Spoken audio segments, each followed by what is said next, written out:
முன்னாள் எம்பி ஸ்ரீரங்கா சிஐடியில் முன்னிலை. முன்னாள் நாடாளுமன்ற உறுப்பினர் ஸ்ரீரங்கா குற்றப்புலனாய்வு திணைக்களத்தில் வாக்குமூலம் வழங்குவதற்காக முன்னிலையாகியுள்ளார்.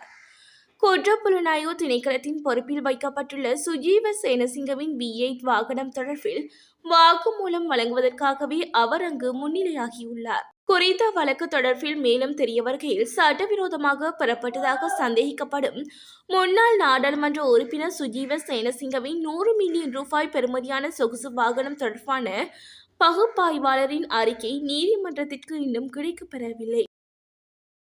அனுரவை சுற்றும் பாம்புகள். இலங்கையின் தற்போதைய அரசியல் களமானது பாரிய மாற்றத்தை நோக்கி நடந்து கொண்டிருக்கின்ற ஒரு விடயமாக மாற்றமடைந்துள்ளது.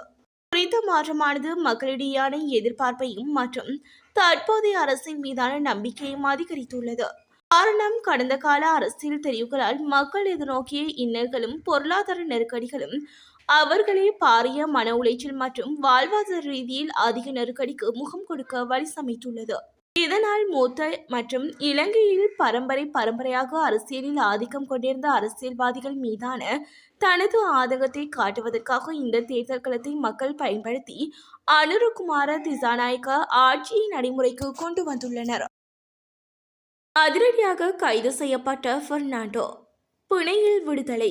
தேர்தல் சட்டத்தை மீறிய குற்றச்சாட்டில் இன்று காலை கைது செய்யப்பட்ட முன்னாள் அமைச்சர் ஹரின் பெர்னாண்டோ தலா 5 லட்சம் பெறுமதியான 2 சரீர பிணையில் விடுவிக்க பதுளை நீதவான் உத்தரவிட்டுள்ளார். தேர்தல் சட்டத்தை மீறிய குற்றச்சாட்டில் ஹரின் பெர்னாண்டோவை இன்று காலை பதுளை காவல்துறையினரால் கைது செய்யமே குறிப்பிடத்தக்கது. தலைவர் பிரபாகரனுக்கு பின் சிறந்த தலைமைத்துவம் தமிழர்களிடையே இல்லை.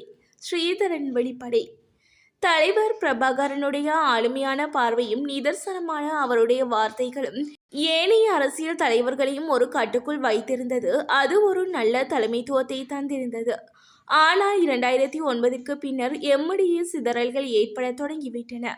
இவ்வாறு மீண்டும் நாடாளுமன்ற உறுப்பினராக தெரிவு செய்யப்பட்ட ஸ்ரீதரன் தெரிவித்தார்.